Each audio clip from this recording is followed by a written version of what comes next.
Il était une fois une école biblique et une église au milieu desquelles se trouvait un quartier réputé très dangereux. Gangs, dealers, prostitution. Un samedi soir, une jeune prostituée se fait tabasser en public après une soirée où tous ont trop bu, y compris elle, et elle se retrouve presque nue, allongée sur le bord de la route en très mauvais état. Le lendemain, un jeune homme va à l'église depuis l'école biblique, une guitare sur le dos. Il est pressé, il voit la jeune femme et il passe sa route pour rapidement arriver au bâtiment de l'église. Quelques minutes plus tard, un deuxième homme, habillé costard-cravate, une grosse Bible entre les mains, emprunte la même route. C'était un des profs de l'école biblique qui devait prêcher ce matin-là à l'église. Il voit la jeune femme, il traverse sur la route d'en face et il poursuit sa route. Puis vient un troisième homme. C'est un musulman. Il voit la jeune femme, il s'arrête, il se penche à côté d'elle et il appelle le SAMU. En attendant qu'ils arrivent, il s'assoit à côté d'elle, il s'assure qu'elle aille bien, il monte dans le SAMU avec elle, il s'organise pour que quelqu'un lui apporte des vêtements pour qu'elle ait de quoi se vêtir. Il s'assure que tout aille bien, il lui laisse son numéro de téléphone, il dit même au médecin si elle a besoin de quoi que ce soit, appelez-moi et je m'arrangerai. Sur ces trois hommes, lequel a été le plus saint ? Si vous connaissez la Bible, vous reconnaissez l'histoire du bon samaritain. On la voit souvent comme une parabole sur la justice et sur le soin des plus démunis, et c'est une histoire qui parle de ça, mais c'est une histoire qui parle de quelque chose de bien plus grand. La question qui avait été posée à Jésus, c'était de savoir quel était le plus grand des commandements. En gros, on est en train de lui demander comment je fais pour être saint.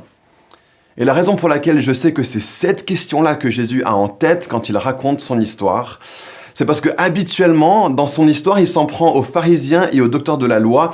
Et souvent, il ne précise pas où se passe son histoire. Mais ici, Jésus raconte quelque chose qui se passe sur la route entre Jérusalem et Jéricho. Jérusalem, c'est l'endroit où on allait pour donner des sacrifices au temple. Et Jéricho, c'était la ville où logeaient tous les prêtres qui étaient préposés au temple. Et justement, les personnes qui empruntent cette route dans l'histoire, c'est pas des pharisiens, c'est pas des docteurs de la loi, mais c'est un prêtre et c'est un lévite. Alors ceux qui écoutent Jésus savent que ces personnes-là, sur cette route-là, à ce moment-là, c'est des gens qui se rendent au temple pour y officier. Et le plus gros enjeu pour eux, c'est ça. Je vais au temple et il faut que je sois saint. Il faut que je sois rituellement pur, sinon je ne vais pas pouvoir accomplir mon devoir. Et donc, pour eux, s'ils touchent du sang ou un corps qui est peut-être mort, ils risquent de mettre en péril leur pureté rituelle et ils ne pourront pas accomplir leur service religieux. Alors Jésus vient et il leur dit, vous n'avez rien compris à la sainteté. Et nous aujourd'hui. Dans mon histoire, on a un conducteur de louange et c'est vraiment important qu'il soit à l'heure. Mais Jésus lui dit, pourquoi est-ce que tu es si pressé pour faire tous les trucs pour que la machine de l'église, elle tourne? Moi, ce que je t'ai demandé, c'est d'être saint. Et si le conducteur de louange ou le prof d'école biblique s'était assis à côté de la prostituée, presque nue, allongée par terre, en train de se remettre d'une nuit d'ivresse, et qu'un autre membre de l'église les avait vus, qu'est-ce qu'ils auraient pensé ? Mais Jésus leur dit que la sainteté, c'est quelque chose qui se vit devant Dieu. Laisse les gens parler. Dieu regarde au cœur. Et puis surtout, on a deux hommes avec des pulsions, des désirs. Ils s'assoient à côté d'une jeune femme presque nue. Est-ce qu'ils vont être tentés?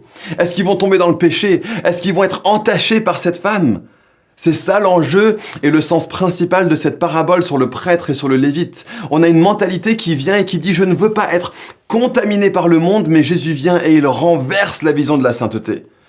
Alors que dans l'Ancienne Alliance, c'est le monde qui nous contaminait, Jésus vient et dit que dans la Nouvelle Alliance, c'est notre sainteté qui vient transformer le monde de ténèbres autour de nous.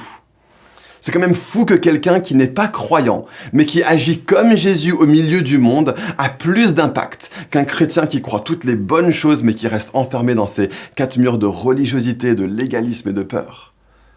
Mais Jésus dit à vous qui le suivez, « Soyez saints comme mon Père est saint ». Et le Père nous a montré comment être saint, non pas en restant séparés, mais en venant dans notre contexte et en guérissant à travers son Fils Jésus. Et en Jésus, alors qu'on ne pouvait pas toucher un lépreux parce que c'est lui qui nous communique son impureté, Jésus vient et il touche le lépreux et par la santé de Jésus, le lépreux se trouve guéri. Et si être saint, c'était pas être séparé?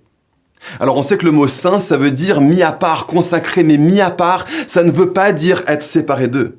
Si on va être saint comme Dieu est saint, alors il faut qu'on sorte de notre ghetto chrétien, qu'on vienne dans le monde avec toute la puissance et la lumière et l'amour de Jésus pour le transformer de l'intérieur. Parce que si dans l'Ancien Testament, Dieu disait aux nations « Viens voir briller mon peuple », dans le Nouveau Testament, Dieu dit à son peuple « Va briller parmi les nations ».